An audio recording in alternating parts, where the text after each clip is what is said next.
Hey guys, it's Friday night, August 17th, and the day started off amazing and it ended even more so. I can't even begin to tell you guys. So I'll talk more about it in the morning. You guys, if you're paying attention to my videos for the day or staying on top of them, I met a gentleman named Shane, and he came into town and offered me a ride last mile or so. When he found out what I was doing, he took me all around town to show me pictures and murals. It took me 10 miles south of town to Steelville and up north, and just was so proud of the town. And I saw a population of 3,500. I got a little nervous and said, what am I in for?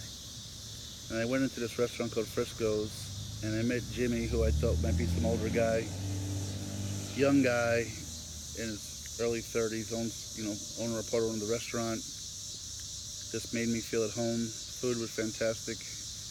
A couple of beers, and I'm not even sure, just so you know how this happened, is to the best of my knowledge, and even I'm not certain about this, but one of the people that follow me through the site,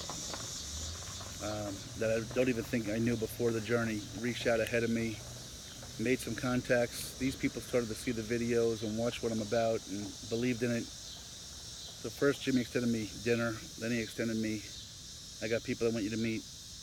A woman by the name of Annalie, phenomenal person. I'm not sure if she got on the Jimmy. She got on the news channel. She works at the library. Her son Chris and granddaughter Sierra were just amazing to me. There's another young lady I met, and I've forgotten her name already.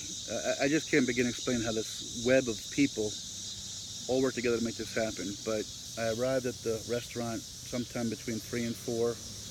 A news lady showed up to get me on the local news, television news, not just newspaper. I met some other folks that are at a winery tomorrow. I don't know what I'm doing tomorrow. I'm supposed to be heading to a town called St. James. There's a winery there. This young lady emailed me and said, you got to stop by the winery, which is south of here, I think. I don't know how serious she was. I don't have a destination tomorrow in terms of a place to stay yet. I'm staying at the Wagon Wheel Motel, which was, I believe, what the movie Cars modeled their hotel after. You hear the locusts in the background right now going crazy. I'm in this patio. Look around at this patio. Over there is my little cubicle number 7. That's me, lucky number 7, like Mickey Mantle. I can't really explain it. The amount of... So at one point, Annalise says to me, you got to go with Jimmy. Don't ask any questions, just go. I don't know what that means. I think we're going to take a picture. We walk up to the block to a shoe store, and they buy me a brand new pair of shoes to get me through the next leg of my journey. It's just, and I was about to argue with her. She's one of those folks that you just don't question, apparently, and I learned that very quickly. So I can't even begin to explain, what Cuba, population 3,500, has meant to me. I met her other granddaughter Lexi. I forgot her daughter's name, I'm sorry, and her son-in-law Fernando. More great people, more people to reach out to.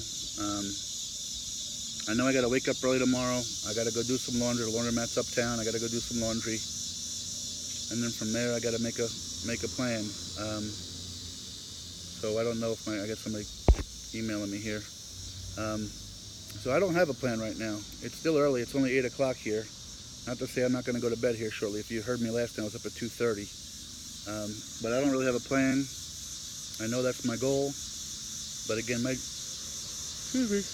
journey is about meeting people. My journey is about the stories that these people have to share. So if between tonight and tomorrow morning when I do laundry, I discover that there's a story here in Cuba because the people have been amazing, maybe I stay. I don't know.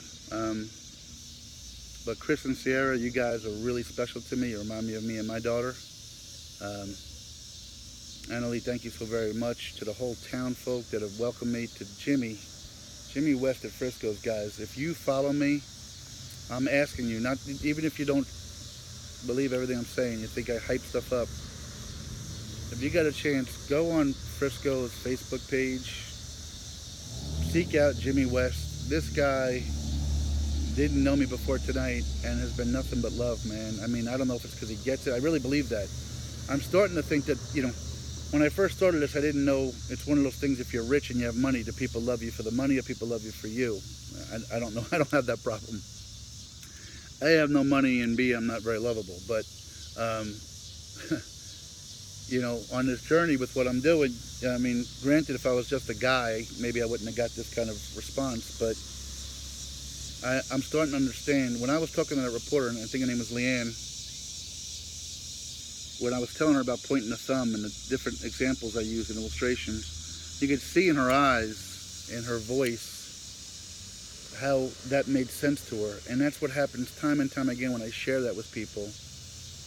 And I really believe that that's what made sense to Annalie, to have her reach out to these people. I mean, she basically told Jimmy, you have to have this guy in town. And she reached out to Leanne and said, you have to cover this guy. She didn't know me before yesterday. She knew me because one of my folks that believes in me, that believes in Point the Thumb, reached out. I can't explain how this happens, but you know what it does tell me? Let's stop bullshitting each other for a minute. You know, I don't do well being this alpha dude. I really don't. I do better. I'm in my comfort zone, kind of being humble and stuff like that, and just saying, hey, aw shucks, it happened. And there's truth in that. But you know what? Maybe it's just because I had a couple beers in me. Maybe it's because, I don't know, I'm fired up from these wonderful people. But maybe it's time to stop being humble and start realizing that the Point the Thumb message is an amazing, amazing message. And if I got to be the one to carry it across the country one by one, every time I talk to somebody about it, there's not a person that could put a fault on it. And tonight happened because other people made it happen, but it happened because these people saw the videos and believe and see the value in Pointing the Thumb and see the value in my passion and my willingness to walk across the country. You know, maybe it's time to stop minimizing Point the Thumb as a philosophy and a message to carry and start bellowing it from the mountaintops, right? I know I'm sounding kind of histrionic right now or melodramatic, but you know, I met people tonight that I didn't know 5 hours ago, and I believe I met them not because they wanted some publicity of 1,000 people who will never come this way, but they did it because they appreciate and understand what I'm doing and the message I'm trying to send and the love I have in me, and they're just like me. You know, I'm no different than them. I think that's the key right now, is there's a lot of people that are loving and caring and kind and compassionate out there who are tired of what I'm tired of and support the message and want to carry it through. And these people tonight here in Cuba have just backed it up and taken it to a level. There's about 3,000 bats flying away right now. All right, that's exaggeration, not 3,000. There's about 120 bats flying around right now. Wow, that's very cool. I don't know where they live. Anyway, there I go getting distracted again. But guys, I guess maybe this is something of a turning point for me. I don't know, and I'm asking y'all for help. I don't know where I'm heading tomorrow. I mean, I kind of have the general idea, but I want a story. I want to spread the word. Give me that opportunity. Help me guys. Help me get the word out there, and I will carry the message. But this isn't about me and my kids anymore and me spreading the message. It's nice that that's how it started, but this is taking on a whole bigger thing. I love you, Annalie. I love you, Jimmy West. I love you, Chris. I love you, Sierra. I love you, Lexi. I love you, Fernando. And God, I'm going to embarrass myself because I forgot Fernando's wife's name. God dang it. Anyway, but I love you too. My family back home knows how much I love them. I spoke to them. I just got a text of a hey, guess what? From somebody close to me, and I can't imagine what that guess is going to be. But I love you all, and I want to carry this. I really want to take this thing out to California with me. I want to take the Point the Thumb message. If you're following me now, embrace it. Help me get contacts out to the rest of the world, because it's a valid, valuable message to send. And there's no reason for me to minimize it and say, oh, shucks. You know, I've been on this mission that I don't even control anymore, and I want to keep going with it. So please help me, guys. I love you all, and I'm going to go sleep in the cutest little place, man, I could ever imagine. I cannot wait to bring my family here next year on the the drive-through and meet these folks and stay here at the Wagon Wheel. Holy cow, it's awesome. So anyway, I'm going to give you another view of it because it's that cool. So here's my little patio that I'm on. I can kind of still see that, right? My little patio fire pit. It's not lit, but imagine if there was like 20 people outside just having a good time in the middle of the summer.